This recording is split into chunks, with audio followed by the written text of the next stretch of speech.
Hi everyone! Today I will be showing you how you can make a falling box sinnet. Let's get started. I have prepared 2 ropes of different colors, measured 5 feet long, and I just attached them using a lark's head knot, and I bundled them together so that my colors would hang alternating. To make this pattern, we will be using a system of reverse half hitch knots. And when we make these half hitch knots, we're always going to be working in sections of 3. So to begin, I'm going to start with the 3 ropes here on the left, and using the far left string, I'm going to take it right behind the 2 ropes to form a loop. Then I take the end of that rope and I just twist it around to go through that loop, and I pull it tight. And you want to be a little gentle and not pull it super tight, just enough to remove all the slack. And now we're going to use the rope on the far right to make our next reverse half hitch knot. So I just send that right behind the 2 ropes to form the loop. It curls around and goes through that loop. And I just pull on that to tighten it.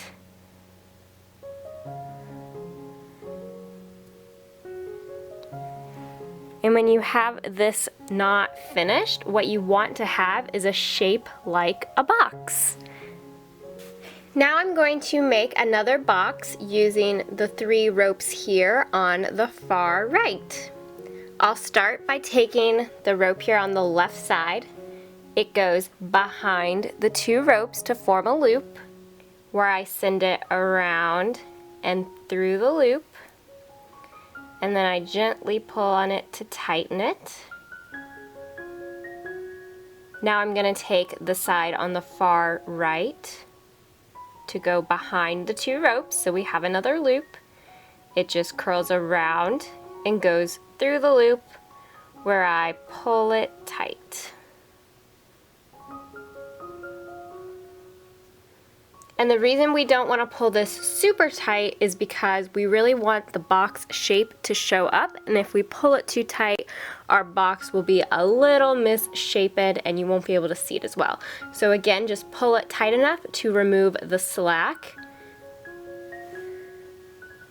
And now we just keep repeating these steps, alternating the sides until we have the length of our chain or sinnet that we want. So I'm going to take the side here on the far right to twist around.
Now, if you wanted to finish this off with a square knot or just transition to making square knots, what we're going to do is we're going to just do half of our little box. So I'm going to go on this side and take the rope around. And so I just did 1/2. And now I'm just going to make a left-facing square knot.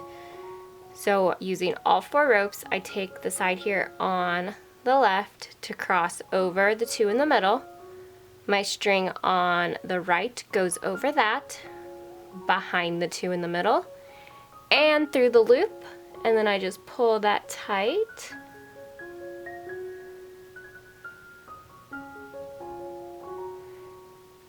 Then I'm going to take the side here on the right to cross over the two in the middle to form my loop. The left side goes over that, behind the two in the middle, and through the loop, and I pull it tight. And that is how I would transition to square knots. And depending on what you're using this for, you can incorporate it into your wall hanging. So I ended it with square knots, so I could go and do like alternating square knots to connect it to other little rows. If this was a plant hanger, I could do like a gathering knot. If you're making a bracelet, you could make some kind of button knot and connect it to a loop you incorporated up top.